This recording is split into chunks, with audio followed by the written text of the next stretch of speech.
Hello বন্ধুরা, কেমন আছো তোমরা সবাই? আজকে আমি তোমাদের কাছে নিয়ে এসেছি একটা নতুন ভিডিও। এই ভিডিওতে তুমি জানতে পারবে তুমি যে ভিডিও আপলোড করছো ইউটিউবে, সেই ভিডিওটা কি অডিয়েন্সরা দেখছে নাকি স্কিপ করে চলে যাচ্ছে। তো এটাই আজকে তুমি জানতে পারবে। যদি আমার চ্যানেলে নতুন হয়ে থাকো তাহলে সাবস্ক্রাইব করতে ভুলবে না, আর লাইক করে দিও, কারণ লাইক করলে মোটিভেট হই ভিডিও বানাতে ভালো লাগে।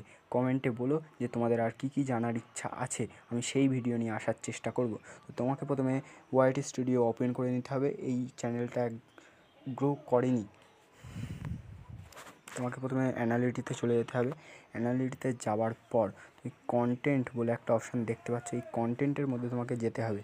যাওয়ার পর নিচের দিকে ডাউন করলেই তুমি দেখতে পাবে এই যে একটা লাইন আছে, এই 40.7% তোমার ভিডিওটা দেখেছে, আর 59.3% স্কিপ করে চলে গেছে। তো স্কিপ করে বেশি চলে গেছে আর দেখেছে কম, এই জন্যই এই চ্যানেলটা গ্রো করেনি বা র্যাঙ্ক করেনি। তো ভিডিওটি ভালো লেগে থাকলে সাবস্ক্রাইব করে দিও। Tata, bye bye.